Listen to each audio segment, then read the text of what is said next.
Welcome back, Elasmites. If you don't know by now, it's me, your host, Sam McNeely, coming to you from a cold room in North Carolina, dreaming of a nice warm summer day. Thanks everybody for listening in today to walk with me as I continually seek to satisfy my thirst for more shark know-how. But before I introduce this week's guest, I've got a few quick things to talk about up top. First, thank you so much for all of you who have listened to the previous episodes, and if you haven't, I highly recommend it, because there's so much information about the fascinating creatures that this podcast is focused around, and also because you'll find out about some great promotional ideas that we are currently working on. And leading into that, please rate and review this podcast, and then send your rating and review to elasmospod@gmail.com. And that's so you can be entered into a drawing for a fun surprise from our guests from episode 1. And if you've already sent your review in but didn't win in the past, then you can share this podcast on social media, tagging Elasmospod, and still get 2 entries into that drawing. And people rating and reviewing this week can also share on social media, tagging Elasmospod, to get 2 additional entries into the drawing. So rate, review, share on social media, and email me at elasmospod@gmail.com.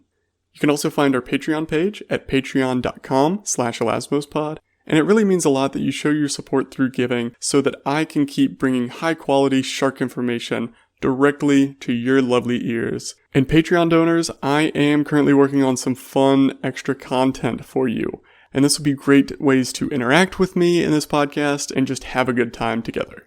So make sure you can be part of that by giving on patreon.com/elasmospod.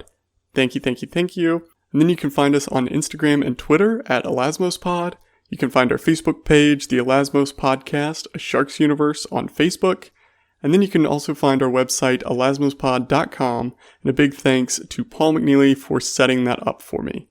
Okay, and real quick, last thing before we get right into the episode.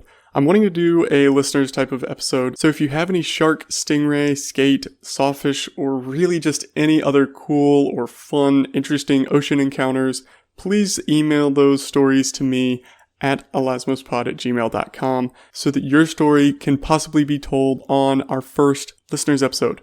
It'd be so cool, and it'd be a great way to encourage people to get out and see what there is to see in this world, whether on land or in the ocean. They're both cool. And that's saying a lot coming from me.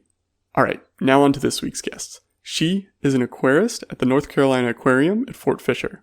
She's originally from New York, but she studied biology at the University of North Carolina, Wilmington, which as of a month ago, I can now call my alma mater! Yes! Okay, back to her. And she's currently working on her master's in public administration with a focus on environmental science at UNCW as well. And we covered so much in this episode, from what it's like to work at an aquarium. Surprisingly, we talked about sea otters and sea turtles. We talked about sand tiger research and breeding, eating your brothers and sisters, measuring behavior for science, shipwrecks, shark teeth, and what it's like to be an aquarist and have aquarist side hustles. So please pat your flippers and fins together for Amber Wright. This is episode 3.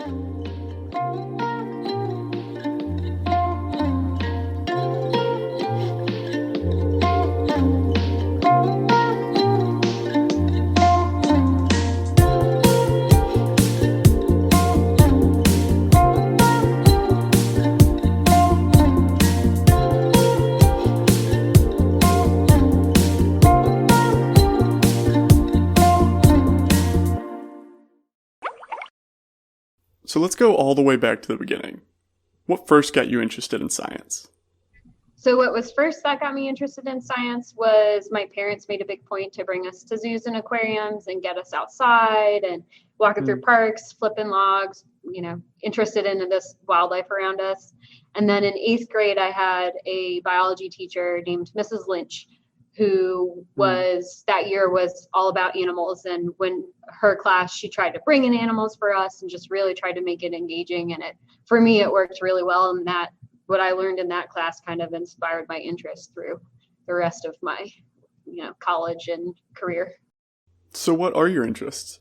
Most of my interests were more I started out a large mammal person, and now I've gotten very interested. And what I currently do at the aquarium is mostly birds and snakes and lizards and frogs. And then So to preface this, I'm not quite a shark biologist. I just helped coordinate the research. So some of the other people will be far and above what I can give you in regards to sharks. But Oh no, not at all. It doesn't matter. I'm happy to talk to anyone and everyone about sharks. And so how did you come to coordinate this shark research that's happening at the aquarium, especially if you don't work directly with them? sharks are definitely a really amazing and interesting animal. I know a lot of people have some false misconceptions and fear them, but they're really beautiful, intelligent, and just so important to our ecosystems. So I love seeing them and learning about them. And when I get the chance to do some stuff with shoals, like help feed, I'm more than happy to go watch the shark feeds and things like that. What made me a candidate for helping with this research project was I was the data technician at the time. And I have a lot of interest in just behavioral analysis research through zoos and aquariums, because I think that's a critical part of what we do. And so by doing this project, I was kind of able to get a foot in the door with that and help with that end. Oh, that's really awesome. Yeah, I didn't realize how much went on behind the scenes at aquariums. I mean, I was actually the intern at the South Carolina Aquarium in Charleston for the freshwater biologist. And so that was really fun, but we got to shadow different aquarists at the aquarium. And so one day I got to shadow the aquarist that took care of the main tank with all the sharks. And so they were like the dive team, and they also fed that tank. And so I got to help them feed the sharks, and it was really amazing because they fed them with tongs, and they made sure to bring the species to different areas. They had trained where the sharks can go to feed. So like the nurse sharks fed at the surface from the tongs, and then the sandbar and sand tiger sharks fed lower in the water column. So it was really cool to see how they weren't just swimming in the tank and they just threw food in. They had trained them to go to certain areas, and the sharks knew. I mean, it's really cool. People don't think about being able to train sharks, or that they have, behaviors and things, but, we have training with our sharks in our habitat. They have a specific area that they know to swim to, and they know exactly where to get their food, and they're all fed separately so that we know how much they're eating, and people wouldn't realize how much work goes into that process and how smart these animals are. Yeah, their intelligence really is amazing. And so how long have you been working at the Fort Fisher Aquarium? I have been at the aquarium it'll be 4 years in September. So I did 2 years as a technician, doing the data tech, so helping with our record keeping and things like that. And then I was hired as a permanent aquarist about a little over a year and a half ago. Oh, so your position is aquarist, even though you don't work necessarily with aquatic animals all the time? Yeah, so we are all titled aquarists, and then even the people that don't really, I don't do a ton of the aquatic habitats. I mostly do, the only aquatic habitat I have is the pods tanks that has the newts and the fish in it. But everybody's an aquarist, and then they'll post positions specifically based on if they're looking for snake experience or bird experience or jellyfish experience. So it just depends on what need we have at the time. Oh, okay, I gotcha.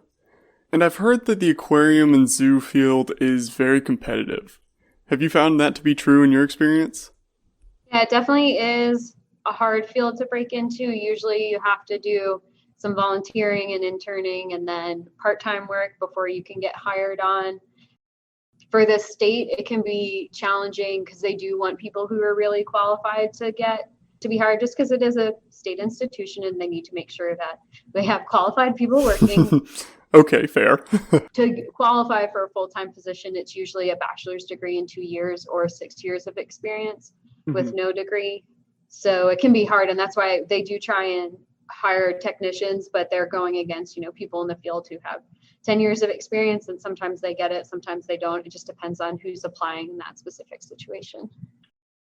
Okay, I'm wondering if anybody else has struggled with this. So at my university, a lot of my classmates and I would be talking about jobs and what we're wanting to do in the future, and we would look at aquariums and stuff like that, and we'd see entry-level positions that are like 2 years, 5 years of experience with your bachelor's, and we're like, that's not entry-level, that's having work experience. And so it just really confuses us. Does anyone else have that trouble? please at least just understand our frustration. So did you do any internships or volunteering to get that prior experience before actually working in the aquarium? Yeah, I did an internship while I was in undergrad, and then I volunteered at a zoo on Long Island. And as a volunteer, they had a position open that was part-time, so they offered it to me, and I was like, yeah, sure, I'll jump right in. It took me about 5 years after graduating of doing different internships and volunteering and working. I worked as a chemist while I was doing all of those things to finally get enough experience where I qualified for my tech position, and then that led to my second position. There's tons of people working with animals is really cool, so everybody has an interest in it. There's more people than jobs. Okay, and so before we get into the shark-related questions, I have to ask. I haven't been to the aquarium in a while because of stupid COVID, so I haven't seen the otters that y'all got. How is it? How's that exhibit coming? Are the otters as fun as I imagine? Yeah, it's been fun. They're Asian small clawed otters, so it's a phenomenal exhibit. They have so much space and they have so many different interactive parts that they run around like little crazy guys. Yeah, they wrestle all day. They play really hard. They eat and then they sleep. If that was more of an option for me, I would definitely choose that lifestyle. Mm-hmm. All right, so now on to sharks. What kind of research is going on at the aquarium? So CZARC is leading the big research study, we did a very small part of their larger study. I'm going to butt in real quick to explain what CZARC is. So CZARC is the Southeast Zoo Alliance for Reproduction and Conservation, and so it's dedicated to increasing the populations of rare and endangered species through reproductive science. So in zoos and aquariums, CZARC does some really cool things like monitor hormone levels of different animals. They assist with reproductive techniques and contraception. How you doing? And they also have a genome resource banking. So they're able to collect genetic material from different animals and store it indefinitely, just in case some catastrophic event happens and we're trying to implement the reintroduction of different animals, which is pretty wild that we can do. But anyways, back to the research at the aquarium. So I coordinated the data collection for our site. They're a group that does, previously they did a lot of work with zoos and they did breeding with large mammals like elephants and animals like that. And now they're starting to get a little bit more interested in aquariums and sharks. They're doing this big study. So all 3 North Carolina aquariums participated, but then they also have Ripley's and Disney and the New York Aquarium, and they're bringing all these aquariums together that have sand tiger sharks that are doing this in habitat study. And then in addition to that, the North Carolina Aquariums as a facility does research in the wild with wild populations. So we have one aquarist that is doing her master's project through the aquarium, and she's coordinating a research project. They're also doing a program called Spotted Shark, where they're IDing sharks based off their spot patterns. And then Carol Price, the director of our research, she kind of coordinates a lot of these different projects, and she works out of Pine Knoll Shores. Oh my gosh, that's so much research happening. There's a lot. So I'm just the first one, and this is like the smallest project. And then when Hap and Madeline and Carol get involved, you're going to have all this information. Awesome. I love it. More people to talk about sharks. I just never would have guessed that there was so much research happening at the aquarium. I mean, you just don't see it really. You just see the animals. You don't see what's going on behind the scenes. And it's really one of the stories that we're working as an organization to try and tell better with our visitors, and just because it is a really important part of what we do, but it's not something that we have really shared super with the public, and that's something that we're working towards doing in the future. So, and for being in AZA institutions, they do require member facilities to do some type of research, whether in the wild or in human care, and so that's part of us fulfilling our duty to be an AZA facility. There's a lot of things that it's almost a marketing sometimes that we need to do better, because people, they think World Wildlife Fund, when you think of research, they don't a lot of times think of zoos and aquariums, and zoos and aquariums are on the forefront a lot of times. So. Yeah, really. I mean, it's a great place for it. The animals are already there. Why not do research on them? And so what's this research with the sand tiger shark specifically looking at? We're trying to see what areas of the habitat they use the most. They have certain swim patterns, they have certain preferences. And then they're also looking to see when they exhibit breeding behaviors and whether different combinations of animals are more likely to exhibit breeding behaviors or less likely. Sand tiger sharks off the US, they are in decline. They're not threatened or endangered yet, but that's also, we just don't have a lot of information about them. In Australia, they're listed as critically endangered. There's less than, I believe, 500 sand tiger sharks. So there's populations that are in serious decline and need a little bit of human help. And so gathering information in human care, we can just learn more about them that can then inform some information for their wild counterparts. And then we also just want to make sure that we are providing them everything they need. Nothing that we're doing is affecting them in a negative way. And then for the breeding behavior, there's only been, I think, 1 or 2 pups born in aquariums, and there's just not the full setup for them to have like a full breeding facility. You would need a large population and a huge setup for breeding sharks, but they do want, CSARC has done some artificial insemination. So they're just trying to, learn more about the animals. So just in case you don't remember, sand tiger sharks were the same sharks that we talked about in episode 1, where they called them the ragged tooth sharks. It's just another common name. But so sand tiger sharks are very common in aquariums because though they look menacing because of their teeth that are hanging out, hence ragged tooth shark, they're actually very relaxed and docile creatures. So they're perfect for an aquarium. They're very slow swimmers, as we'll talk about. And these sharks are declining in certain areas of the world because they have one of the lowest reproductive rates of any shark. And that's because they reproduce through intrauterine cannibalism, where eggs and developing embryos are eaten by the largest embryo in each uteri. And yes, each mama raggy has 2 uteri, or uteruses. I'm not an English major. And so at most, 2 pups can be born per mother every time she's pregnant. And they reproduce once every 2 years. So if everything goes perfectly, there's only 2 sand tiger pups born per mother every 2 years.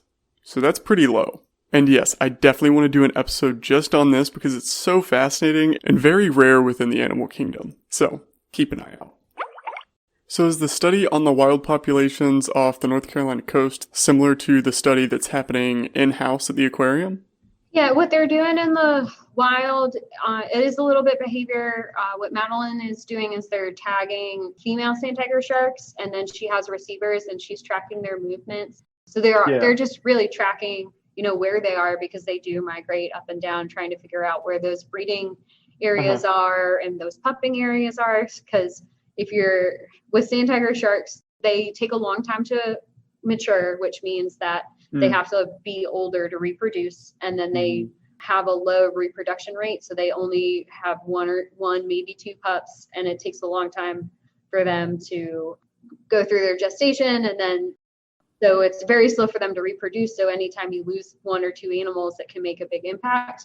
And so tracking where they're pupping and where they're breeding if you can protect those areas, then you can help them recover and give them what they need to recover.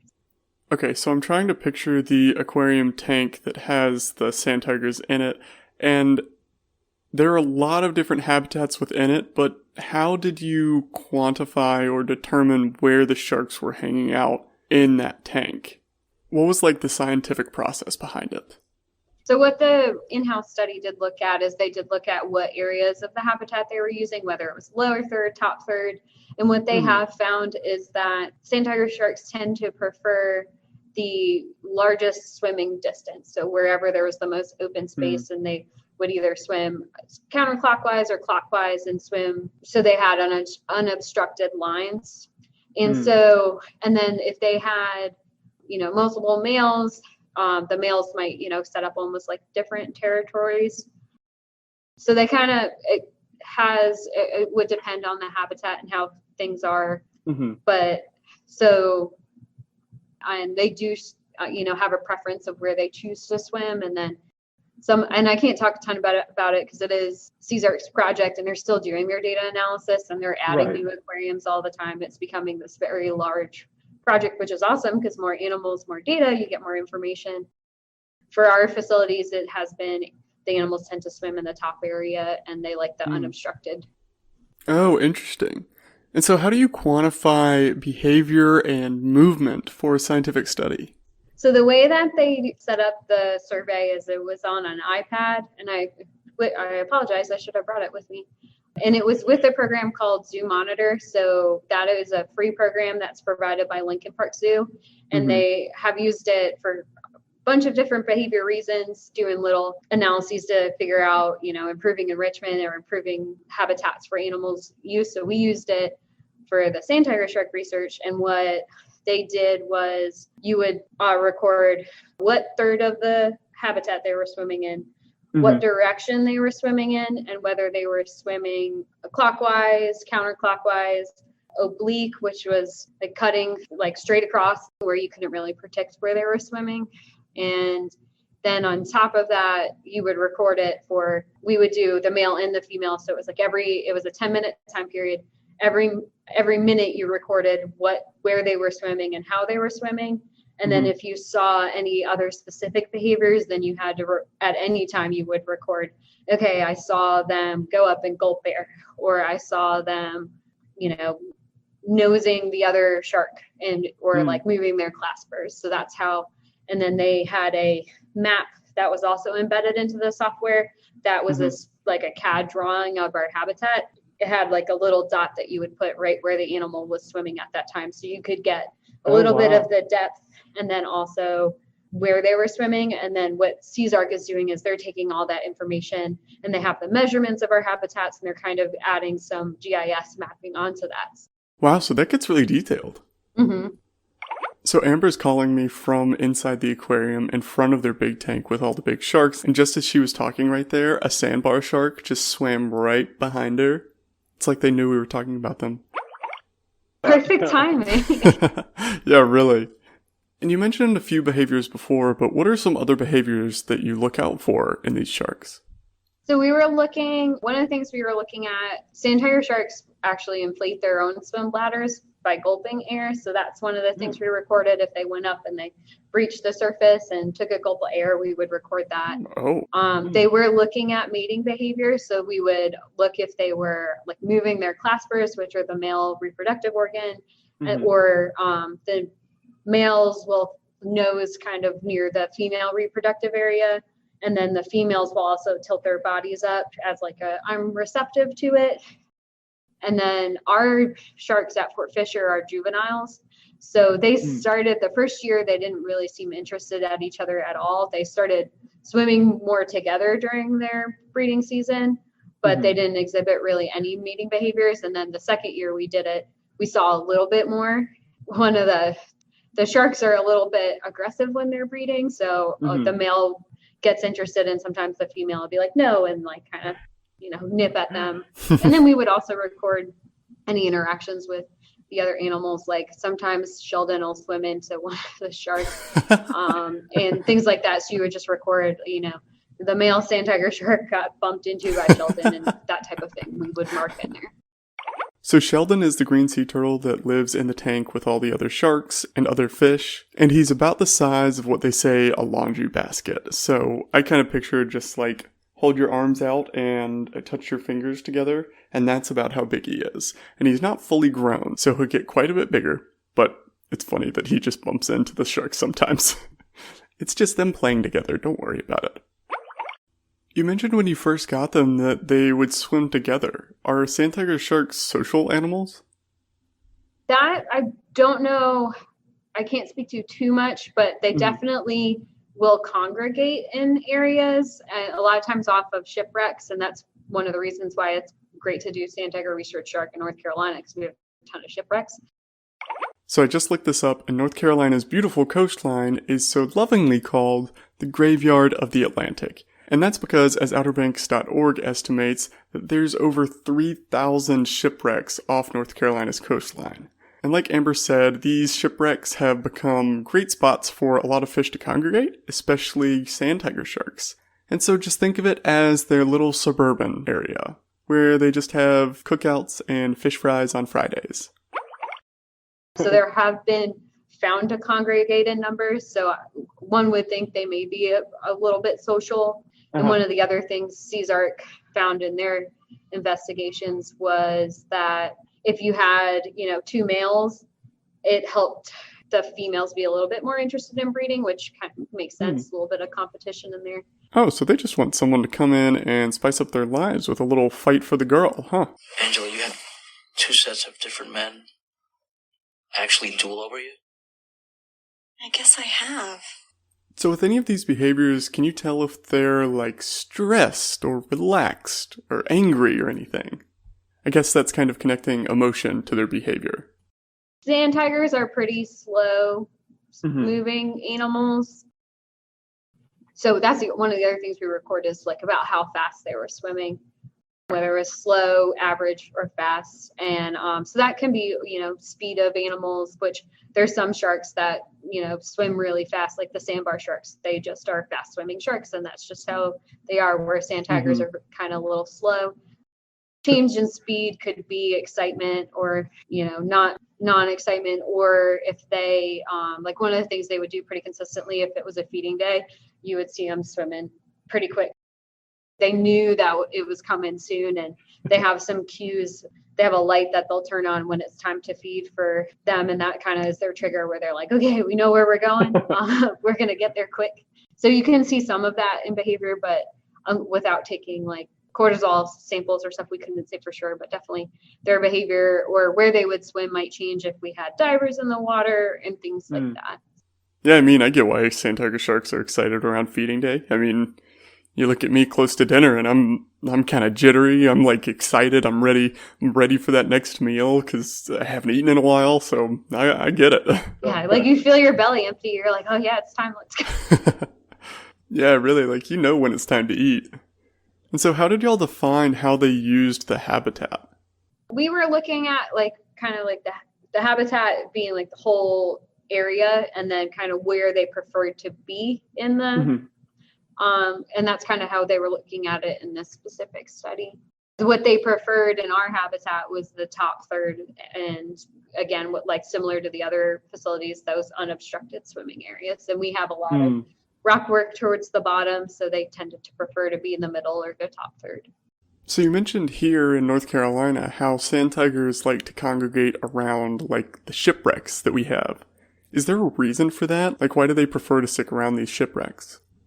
That is something I'm not particularly sure about, and it's probably associated with just like being on the ocean floor that brings wildlife.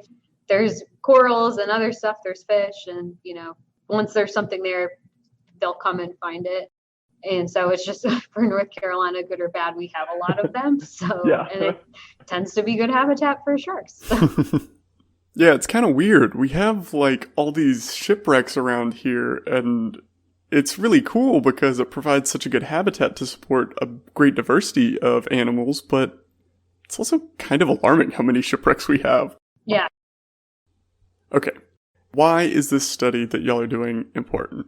What does it do for the conservation of these sand tigers?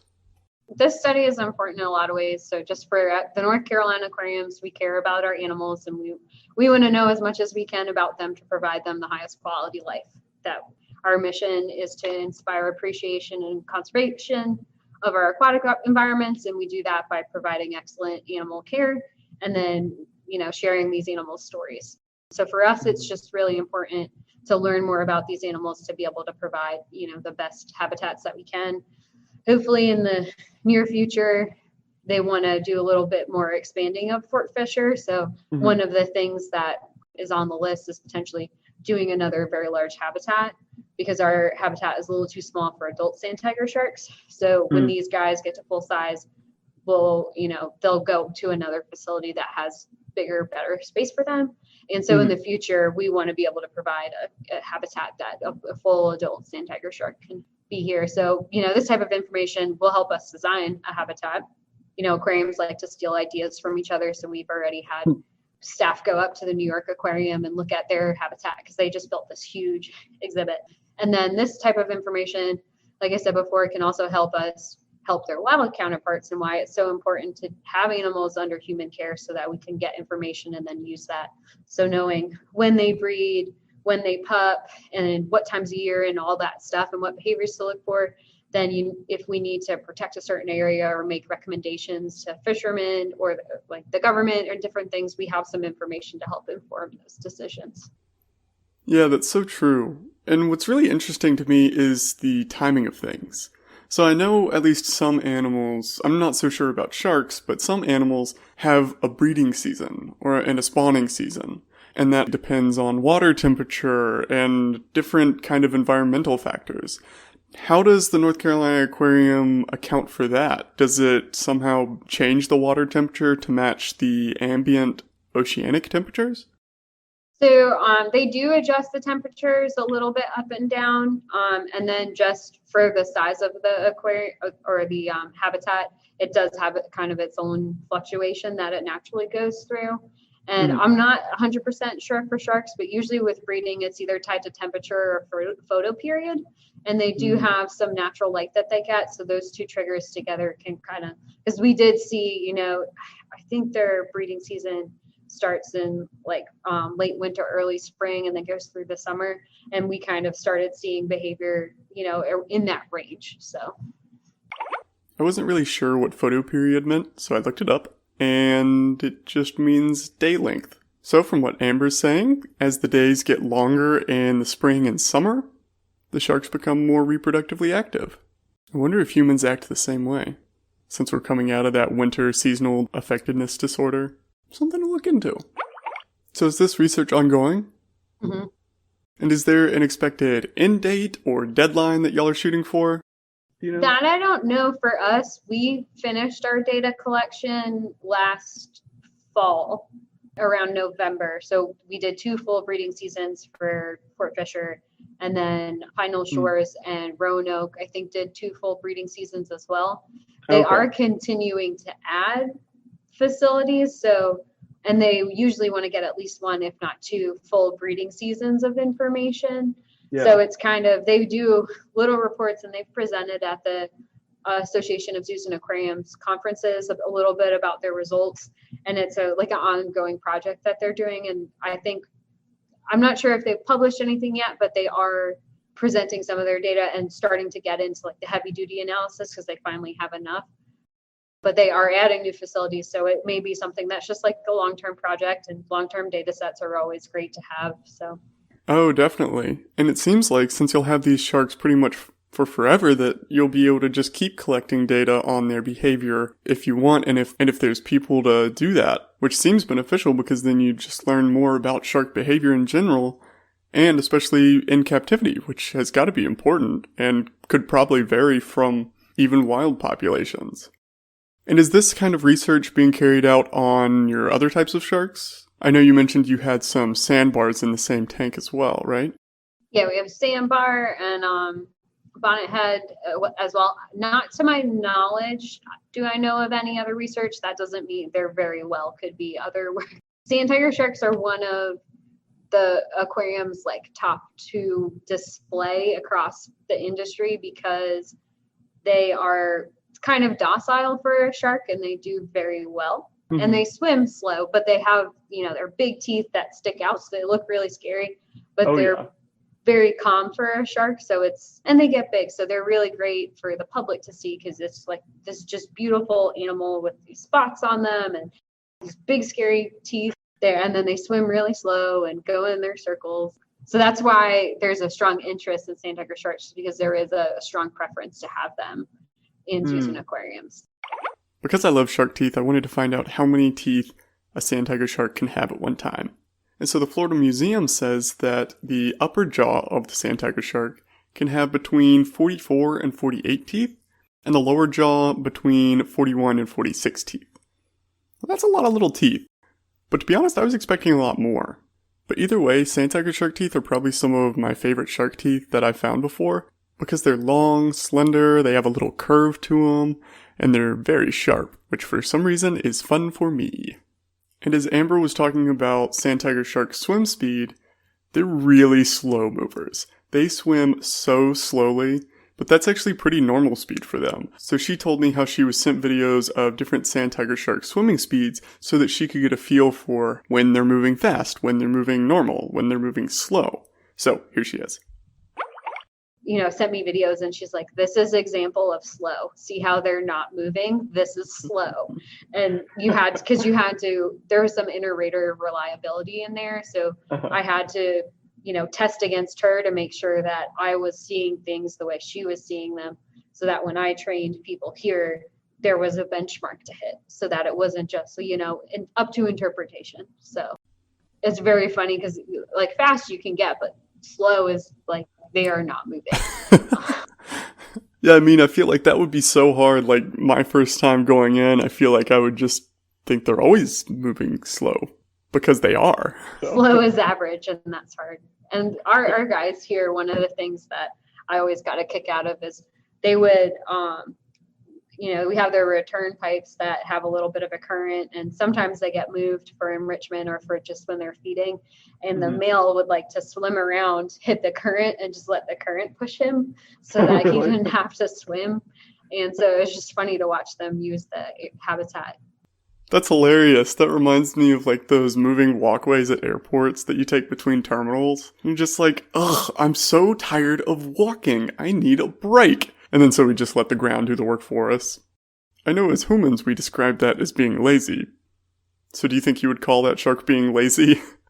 We try not to anthropomorphize, but I would say that he was being lazy. But it's just funny because they would do it repeatedly. And it was the male more than the female. So it's just something I personally would laugh when he did it and be like, you just don't want to move. Okay, but that's fair. I mean, half the time I just don't want to move. So can't blame him that much, can we? Yeah, right. Like, why? If you don't gotta, swim, why would you do it? Yeah, totally. And one big question that I always got when I worked at the South Carolina Aquarium was, are these animals cramped? Guests would think that the animals don't have enough space. And I was wondering, are sharks aware of how much space they have compared to how much they need or how much they want? That is a question I don't really know. They definitely have swim patterns that they choose. And, naturally in the wild, animals kind of set up their own territories. So just because they're out in the middle of a giant jungle, they're maybe very limited to where they're living because there's another group of animals and that's their territory and they're in yours. And so, we're obviously not going to recreate the ocean, but there would be some, there might be an area of a shipwreck that one male likes to be in and another area might be another male. So it's a hard thing to say because, there's never enough space, but also, we try to provide an enriching environment. So even if they can't swim hundreds of miles, they're going through training, things are changing in their habitat every day so that it's interesting. Okay, yeah. And you mentioned sand tiger sharks are territorial too, right? From what this study found is, the males would kind of, naturally pick their own areas that they would be in. I don't know if that is replicated in the wild, but it's something that they saw. They'd separate and the females would go in between, which for a lot of a lot of species, that's kind of how it sets up. The males will have a territory and the females do what they want. From what it sounds like to me, the sand tiger sharks are essentially just using Bumble. The lady sharks get to text first. They just swim around. They see what's going on in the tank, and they see a handsome male over there, and they say, hey, I think you have a cute smile. Those teeth are really sharp. You have a nice little shipwreck house. I'll come stay with you tonight. So when I interned at the South Carolina Aquarium, I loved it. I loved every second of it. But it was hard physical labor. And so how do you maintain motivation day in and day out? I think I have the best job in the world. And then you pick those things that are, you have little wins each day. So like today, one of my fun things that I did was we have screech owls that we're going to be putting out in the conservatory soon. And so I gave them a bunch of crickets today. And that was my fun of like giving them something different because they haven't gotten crickets from me before. You spend 80% of your day cleaning and then you get to spend, 10, 20%, working a little bit hands-on doing training or doing enrichment. And to me, those little, that little bit makes up for the rest of it. And it's, it can be hard because it's, like medical care, you kind of have to be on the whole time that you're here. If you're having a bad day, your animals still need you. So it doesn't really matter what your day is like, which is kind of good at sometimes because you put everything away and do what you need to do. So personally for me, that's like a self-motivating thing. It's fun. It's different every day, but it's also some of the same stuff every day, and get to choose what I do. And it's can be a lot of fun. So. Yeah. And it's really cool as an aquarist, you kind of have like the backstage pass. Like you get to go behind the scenes and see all the stuff that's back there. And there's a lot of animals that aren't on quote unquote display. There are a lot of animals still back in between walls and in hallways and stuff like that. And so it's cool because you get to go behind the scenes and see all those animals too. And you get to see all the new exhibits first. So I think it's really awesome. I think that's a big redeeming factor to all the physical labor. You wouldn't think about it, but I'm sure if you work in a specific section and you go 2-3 weeks without walking down in another area, you can go and you're like, oh my God, this is totally different. We have totally different animals here now. This is cool. What is this? And then you get to learn about what other people are doing. And like right now, we have a lot of projects going on. We're doing a new coral reef exhibit. We're doing we're going to be doing new jelly exhibits. We're doing the owls. And so usually when people come to visit me at the aquarium is when I'll walk around. I'm like, oh, I haven't been down here in a couple months. And they're like, you work here? I'm like, yeah, but I'm in my area. So. That's crazy that you can be in an aquarium for so long and still miss out on so many things behind the scenes and in the actual aquarium too. Yeah, tons of stuff. And everybody's got their own projects going on. So, and some of it's silly, we'll try and breed, crickets or mealworms or fruit flies just to offer a variety to animals. So it'd be like, oh, look what I bred. And we're like, yeah, that's awesome. Just little aquarium side hustles. Being an aquarist at Fort Fisher, you're a cleaner, you are a chemist, you are a vet tech, and you are an animal behavior person, all wrapped into one. So. A jack of all trades. Okay, and last few questions. I know the world around us can seem dark and scary, but what excites you about this world? What excites you about the future and gets you out of bed every day? Well, specifically for me, so I am actually pregnant with my first child. So, whoa, congratulations. Thank you. Very excited about that. And, my husband and I did have a lot of conversations, do we want to have a kid? There's a lot going on right now, and we're both people that really care about wildlife, but you have to have optimism because there's not going to be anything if you don't. And there's people are starting to really care and recognize the need for conservation and things of that nature. And right now on Earth Day, the Congress introduced the Recovering America's Wildlife Act, which is slated to add almost, I think it's $1.3 billion revenue generated from minerals and fossil fuels and extraction fees, and funnel that directly towards wildlife conservation and focusing on species of most concern. And it's actually supported by the mineral industries because it benefits them to not have animals listed as threatened or endangered, because when they are listed, it impacts their work. But if you can keep them off the list, then they're good. And so they're like, yeah, use our money for that. That will help us. And that's what people, the Endangered Species Act is there to protect animals, but it's not supposed to, limit people, and it needs to work in a way that's better for everybody. And so funding projects like what they're talking about in Congress right now is really important.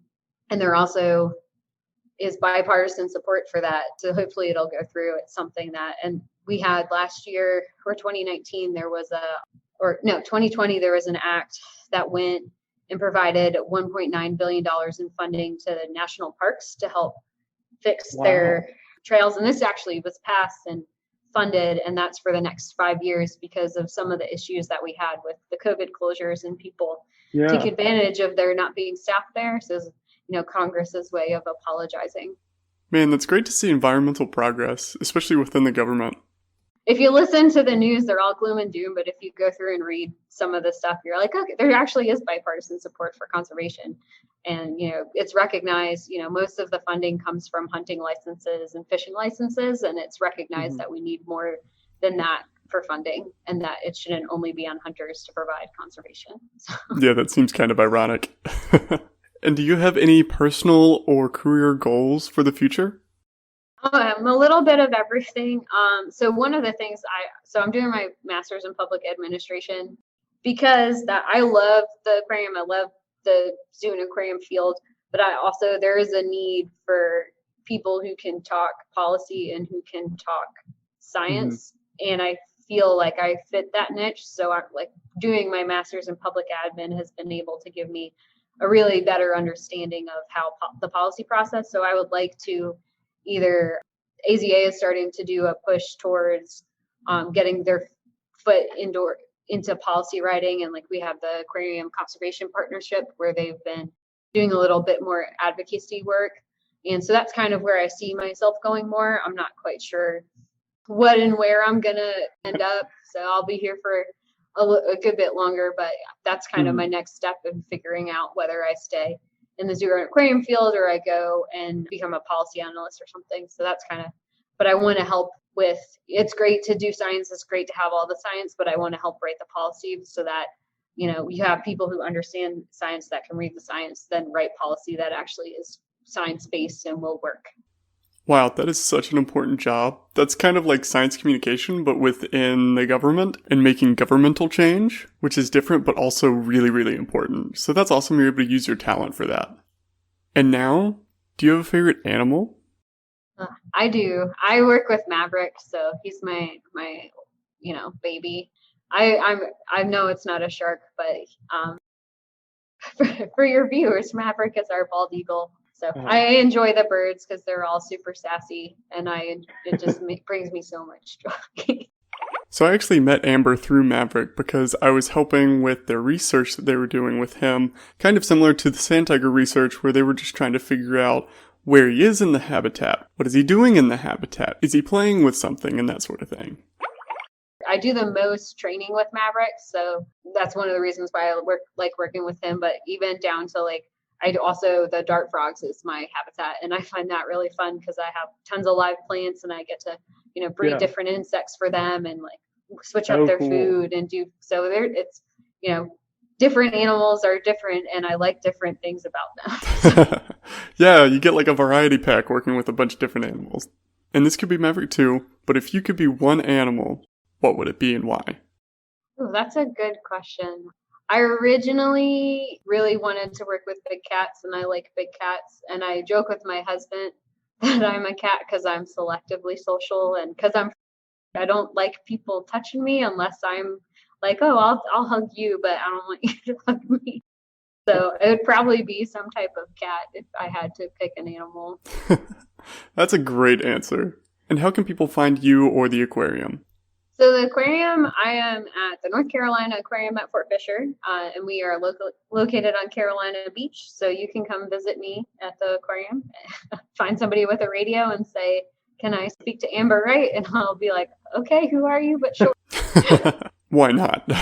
Why not? Yeah. And I love talking to visitors. One of the things I didn't really talk about that, when you talked about that brings me optimism and that I like about my job is, sometimes you have bad visitor experiences and, that's okay. But really what's awesome is, you get the kid that comes and tells you more than you know about some of your animals. And you're like, you are awesome. And I'm so glad that you came here and talked to me for an hour about this animal because that was amazing that you know all that. Or when people ask really good questions or are really interested and we do get to share those stories, I thoroughly enjoy that. And I like, sitting and talking with the public about stuff.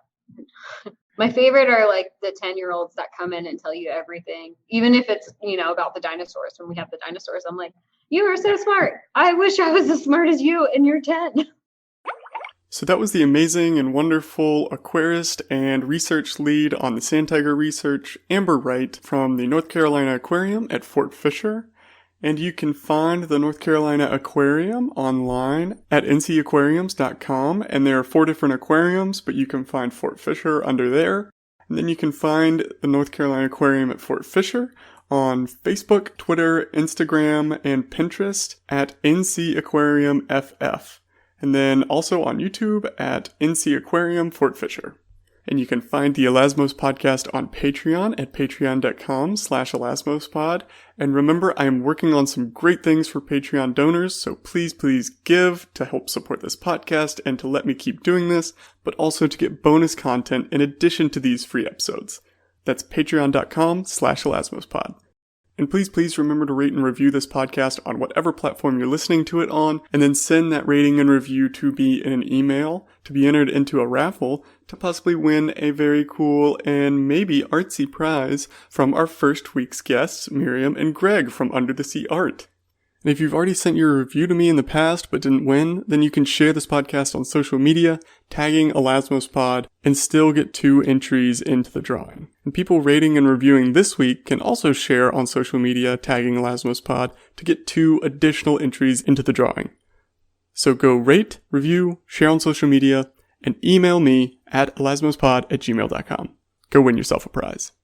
Rating and reviewing will also give this podcast validity and encourage other awesome people to join in on the fun and be interviewed and tell their story so that you can listen and learn just like I am. You can follow the Elasmos Podcast on Instagram and Twitter at ElasmosPod. You can find us on Facebook at the Elasmos Podcast, a Sharks Universe. You can email me at elasmospod@gmail.com.